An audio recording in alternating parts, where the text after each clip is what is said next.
Hello students, welcome to the R army YouTube channel.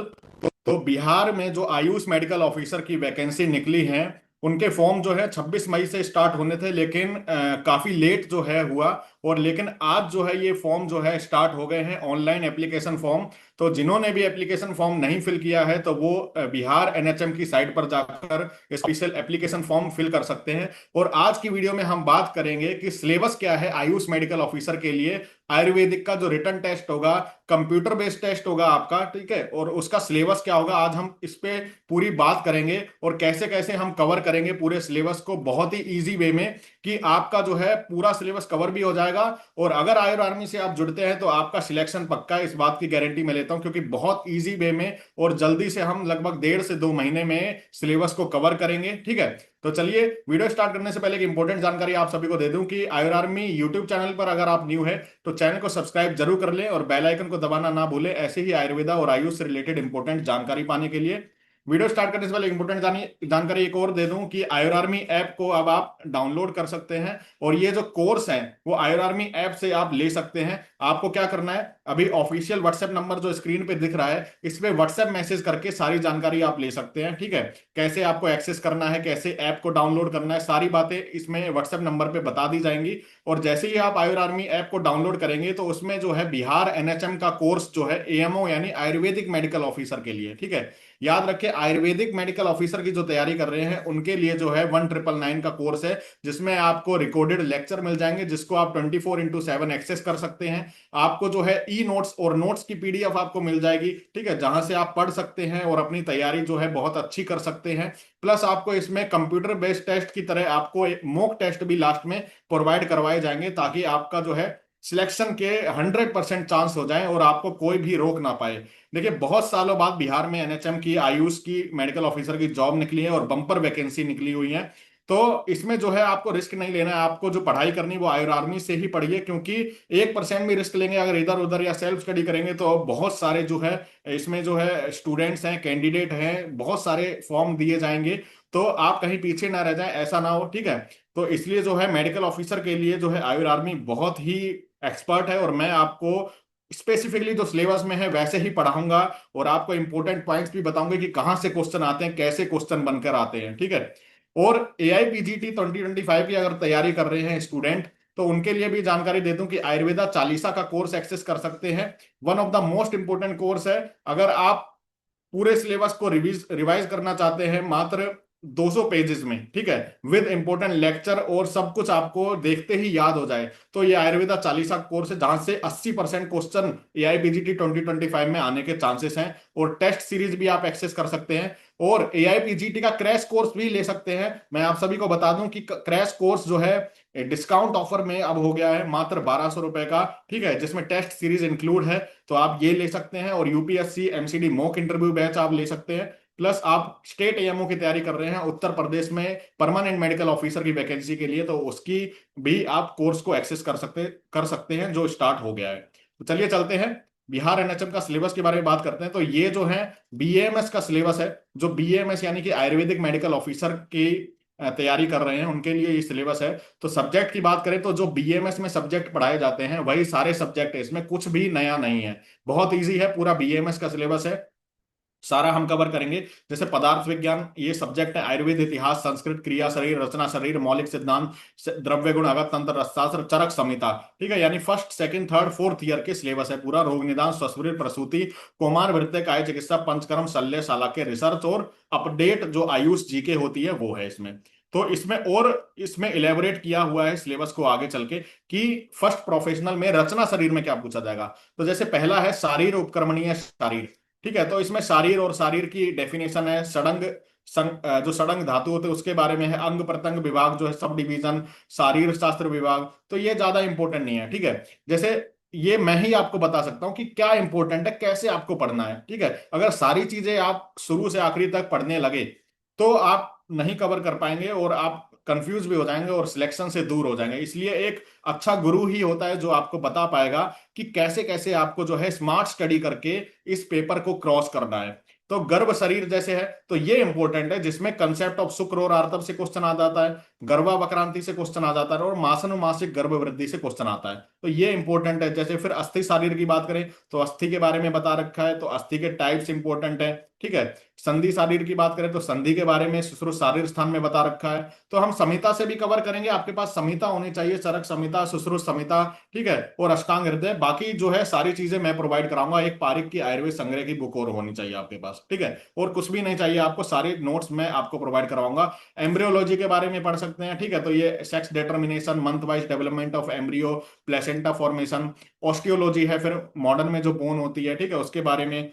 अर्थरोलॉजी यानी कि joints के बारे में। एंड्रोक्रिनोलॉजी यानी कि आपका जो हार्मोन होते हैं, हार्मोन सिक्रेटरी जो ग्लैंड होते हैं। रेस्पिरेटरी सिस्टम से पढ़ सकते हैं, ब्रोंकियल ट्री, लंग्स, ठीक है, तो यहां से क्वेश्चन आएगा। डाइजेस्टिव, ये मॉडर्न का है, तो ये बहुत हल्का हल्का आपको पढ़ना है, ठीक है। मेन मेन पॉइंट, जैसे लीवर में कौन सा होता है, कपवर सेल होते हैं। तो ऐसे ऐसे क्वेश्चन आ जाते हैं, बहुत इजी क्वेश्चन आएंगे, ठीक है, आपको घबराने की जरूरत नहीं है, सारी चीजें आपकी क्लियर हो जाएंगी।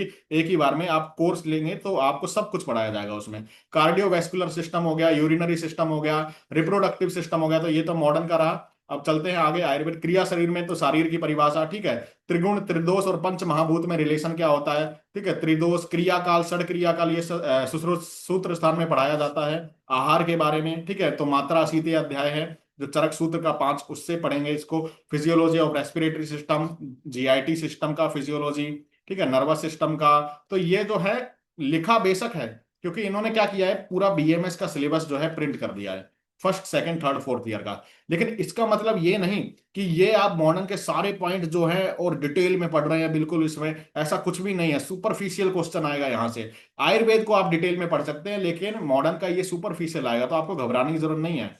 अगर तंत्र जैसे देखें तो अगर तंत्र में ये सारे विष चिकित्सा, तो उपक्रम जो होते हैं वहां से क्वेश्चन आता है। तो मोस्ट इंपोर्टेंट पॉइंट्स जो हैं उनको हम पढ़ेंगे, ठीक है, और पूरे सिलेबस को भी कवर करेंगे। तो ये आपका जो है बहुत इजी रहने वाला है, अगर हम एक पूरा पढ़ने बैठेंगे ना। बेशक आपका बीएमएस 10 साल पहले हुआ हो, आप पढ़ाई छोड़ चुके हो, आप आयुर्वेद से आपका दूर दूर से नाता ना हो, तो भी आपको ऐसी इंटरेस्ट पैदा कर दूंगा, ऐसी रुचि पैदा कर दूंगा पढ़ाते हुए, कि आपको प्यार हो जाएगा आयुर्वेद से, और दोबारा आप जो है इस जॉब को तो लेंगे ही, और आयुर्वेद से भी आप प्यार करेंगे, और बहुत अच्छा जो है आगे अपना फ्यूचर बनाएंगे। क्योंकि ये परमानेंट जॉब ही है एक तरह से, वैसे तो कॉन्ट्रैक्ट होता है, लेकिन 60 साल तक इसमें कोई नहीं निकालता है, इसका कॉन्ट्रैक्ट संविदा खत्म नहीं होता है। तो इंपॉर्टेंट है, परमानेंट पोस्ट है, इसके लिए एक बार मेहनत करनी तो बनती है, ठीक है। तो ये सारा सिलेबस है। इंजरी के बारे में जैसे लिखा गया, ये मॉडर्न का है। फिर आपका फार्मेकोलॉजी मॉडर्न हो गया, ठीक है। फिर बात करें हम इसमें, तो ये जो है चतुर्वेद, त्रिजात, जात, पंच, तिक्त, ये सारा द्रव्य गुण में इंक्लूड हो जाता है, तो कोई मुश्किल बात नहीं है, इजिली आपको याद हो जाएगा। फिर द्रव्य, नाम, गुण, कर्म, ठीक है, ज्ञान, इनके लिए बताया गया, आम्लकी, आरकबद, अर्जुन, अशोक, तो कुछ जो औषधि हैं उनके नाम भी दे दिए इन्होंने, तो उसके बारे में आपको पढ़ना है। बाकी द्रव्य नाम गुण संग्रह वही चीज हो गई, इसमें भी तालिस पत्र के बारे में। फिर आगे देखें, रसशास्त्र का पूरा सिलेबस इलेबोरेट कर रखा है, जैसे कल्पना, कल्पनाएं क्या होती हैं, सिद्धि, लक्षण, स्टोरेज, ठीक है, स्वरस, कल्प रस, शीत, फांट, और लाक्षा रस, मांस रस, हिम कल्पना, तो भेषज कल्पना भी है इसमें, और रसशास्त्र भी है आपका। बाकी बात करें तो दसमूल क्वाथ हो गया, बाल चतुर्भद्र रस हो गया, तो ये सारी चीजें जो हैं इसमें इंक्लूडेड हो जाएंगी। रोग निदान के बारे में इजी आप कर सकते हैं याद, हिक्का, राजस्मा, ये सब सब चरक चिकित्सा स्थान में पढ़ाया जाता है। अतिसार, प्रवाहिका, विसूचिका, अलसक, विलंबिका, असेसमेंट ऑफ आम, रोग मार्ग, विकृति, ठीक है, तो आम की डेफिनेशन जैसे ऊष्मणो अल्प बलत्वेन धातु माध्यम पाचितम दुष्टम आमास्यगतम रसम आमम प्रचक्षते, तो आम की परिभाषा कहाँ पे है, अष्टांग हृदय सूत्र स्थान में बताई गई है। तो ऐसे इजी इजी क्वेश्चन आपके बन जाएंगे। पूरा आयुर्वेद का सिलेबस है, पूरा बीएमएस का सिलेबस है, ऋतुचर्या वगैरह ये पढ़ेंगे, ठीक है। और ये जो आपका स्वस्थ का होगा, योग का हो गया आपका। फिर नेशनल हेल्थ प्रोग्राम भी इसमें करवाया जाएगा आपको, तो ये आप कर सकते हैं। प्लस जो है आपको इसमें काय चिकित्सा के टॉपिक है, तो विषम ज्वर यानी ज्वर, चरक चिकित्सा में ज्वर पढ़ाया जाता है, वहां से पढ़ सकते हैं। रस प्रदोषज विकार में हो गया आपका पांडु रोग, तो पांडु रोग चरक चिकित्सा स्थान का 15वां चैप्टर है। कामला उसी में बताया गया है। वात व्याधि चरक चिकित्सा स्थान का 28 चैप्टर हो गया। प्राण वय श्रुति यानी हिक्का कास हो गया, चरक चिकित्सा स्थान का 16वां चैप्टर। ये उरय छत हो गया, तो ये हो गया आपका 18वां चैप्टर हो गया, ठीक है। ऐसे करके आपका ये पूरा चरक चिकित्सा ही है एक तरह से, आपको घबराने की जरूरत नहीं है, इजिली हो जाएगा आपका। प्लस पंचकर्म में तो चरक सिद्धि स्थान के ये सारे कंटेंट हैं, ठीक है। ये चरक सिद्धि स्थान पूरा पूछ रखा है एक तरह से। चरक सिद्धि स्थान अगर आप कर लेते हैं तो ये पूरा कवर हो जाएगा पंचकर्म से रिलेटेड आपका। फिर बात करें आगे, तो शल्य तंत्र के बारे में, तो सुश्रुत सूत्र स्थान में शल्य तंत्र में सारा कुछ दिया गया है। तो यंत्र शस्त्र, ठीक है, संज्ञाहरण, क्षार कर्म, अग्निकर्म, रक्त मोक्षण, ये सब सुश्रुत सूत्र स्थान में बताया गया है। और ये मॉडर्न का है, ठीक है। और जैसे छाया विकिरण यानी एक्सरे वगैरह, इसके बारे में तो वैसे भी जानते हैं, आप डॉक्टर होंगे और नहीं जानते तो भी हम कवर कराएंगे कि क्वेश्चन कैसे बनते हैं। उदर रोग हो गया, ठीक है, गुदा विकार हो गया इसमें, और ये सारी चीजें आप जो है कवर करेंगे। आगे चलते हैं। ये शालाक्य तंत्र है, तो शालाक्य तंत्र सुश्रुत उत्तर तंत्र से आपका कवर होगा, ठीक है। तो सुश्रुत उत्तर तंत्र आप कर लेंगे तो आपके ये सारे रोग जो है कवर हो जाएंगे, तो इसमें घबराने की जरूरत नहीं है। तिमिर, ये सारी चीजें आपकी कवर हो जाएंगी। बाकी हम हल्का हल्का इंट्रोडक्शन मॉडर्न के पॉइंट्स का भी हम लेंगे, ताकि आपको बिल्कुल कॉन्फिडेंस आपका हाई लेवल रहे। बिल्कुल ऐसा ना रहे कि आपका कॉन्फिडेंस नहीं कि ये क्वेश्चन पहली बार पढ़ा है, ठीक है, तो ऐसा नहीं होना चाहिए। बाकी जो है प्रसूति तंत्र में ये ऋतुचर्या है, तो ये क्या है, चरक शारीर स्थान और सुश्रुत शारीर स्थान, ये दोनों मिलाकर ये जो है पूरी आपकी प्रसूति तंत्र बन जाती है, ठीक है। तो आपका चरक शारीर और सुश्रुत शारीर याद है, तो ये सारी चीजें जो है आपकी क्लियर हो जाएंगी। बाकी कौमार भृत्य है, तो काश्यप संहिता का रोल पढ़ेंगे, काश्यप संहिता के बारे में इसमें पढ़ेंगे हम, ठीक है। और ऐसे करके पूरा सिलेबस कंप्लीट होता है। तो आपका 100 नंबर का जो है कंप्यूटर बेस्ड टेस्ट आएगा, आपको पता है, ठीक है। यानी कि 4 ऑप्शन होंगे, एक ऑप्शन लगाना होगा, नेगेटिव मार्किंग भी है इसमें, तो नेगेटिव मार्किंग से भी बचेंगे हम।